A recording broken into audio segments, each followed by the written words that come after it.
Setiap hari, jutaan transaksi penting terjadi di Indonesia. Jual beli tanah, mendirikan usaha, membaju warisan. Banyak yang mengandalkan secara kertas dan materai, berpikir itu sudah cukup aman. Tapi, bagaimana jika kami beritahu bahwa kepercayaan dan materai saja bisa membawa kita ke sengketa hukum bertahun-tahun dan kerugian ratusan juta rupiah? Ada satu dokumen yang dirancang untuk menjadi perisai hukum terkuat kita, Akta Otentik. Tapi, apa sebenarnya itu? Mengapa begitu penting? Dan bagaimana cara kerjanya? Mari kita kupas tuntas.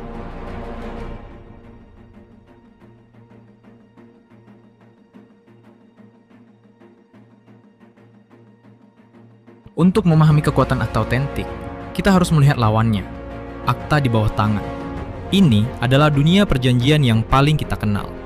Surat perjanjian sewa kos, surat utang piutang antar teman, bahkan MOU kerjasama sederhana, kita buat sendiri, tanda tangan, mungkin tambah saksi dan meterai. Cepat dan mudah. Masalahnya, kekuatannya serapuh pengakuan. Jika salah satu pihak menyangkal tanda tangannya atau mengklaim isinya palsu, akta ini menjadi lemah di pengadilan. Kita butuh banyak bukti tambahan untuk mempertahankannya. Sekarang, masuk ke dunia akta otentik. Ini adalah standar emas legalitas.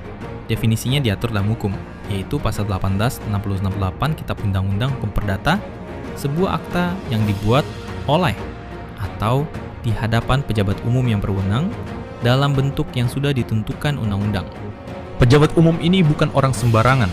Mereka adalah notaris, pejabat pembuat akta tanah untuk urusan pertanahan, atau pegawai kantor catatan sipil. Mereka adalah perpanjangan tangan negara yang memastikan semuanya sah dan adil.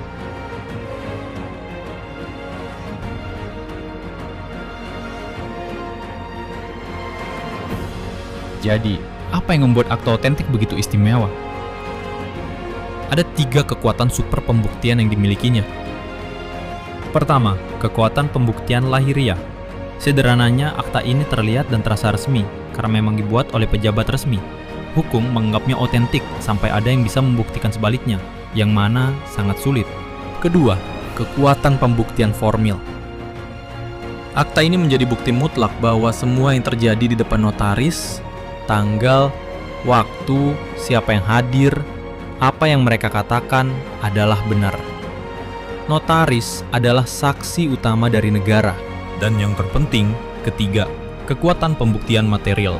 Isi dari akta tersebut dianggap benar oleh hakim. Apa yang tertulis di dalamnya misalnya, pihak A telah menjual tanah kepada pihak B. Dianggap sebagai fakta hukum yang mengikat. Inilah yang disebut alat bukti sempurna.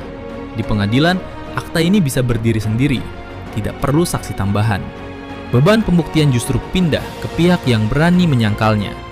Ini karena notaris bertindak sebagai wasit netral yang diamanatkan negara untuk memastikan transaksi berjalan adil dan sesuai aturan.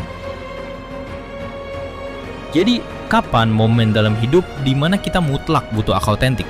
1. Jual beli properti. Lupakan kwitansi. Kita butuh akta jual beli AJB yang dibuat oleh PPAT. Tanpa ini, kita tidak akan bisa melakukan balik nama sertifikat di BPN. 2. Mendirikan usaha. Ingin membuat TT atau CV, kita butuh akta pendirian dari notaris. Ini adalah akta kelahiran bisnis kita yang memberinya status badan hukum resmi.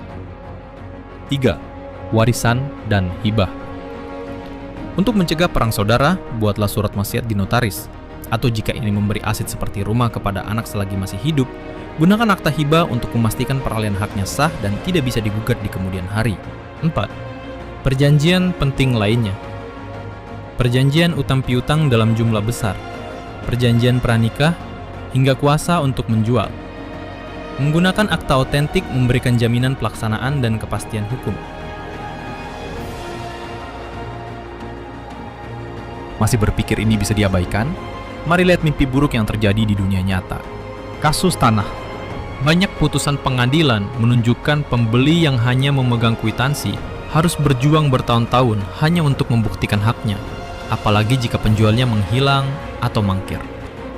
Kasus warisan. Tanpa wasiat notarial, wasiat wisan seringkali menjadi sumber sengketa. Harta peninggalan yang seharusnya jadi berkah, malah jadi kutukan pemecah keluarga. Bahkan notaris pun bisa lalai atau berbuat curang. Tapi hukum menyediakan sanksi. mulai dari sanksi perdata, administratif, hingga pencabutan izin.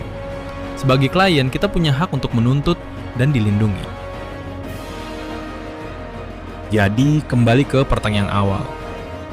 Akta otentik adalah investasi, bukan sekadar biaya. Ini adalah perisai hukum yang kita beli untuk melindungi aset dan masa depan kita dari ketidakpastian. Di era digital, konsep cyber notary memang sedang berkembang. Tapi untuk saat ini, undang-undang di Indonesia masih mensyaratkan kehadiran fisik di hadapan notaris sebagai kunci keabsahan akta otentik. Lain kali, jika kita melakukan transaksi besar, ingatlah ini. Jangan bertaruh dengan masa depan finansial kita. Konsultasikan dengan notaris. Kepastian hukum ada di tangan kita. Gunakan dengan bijak.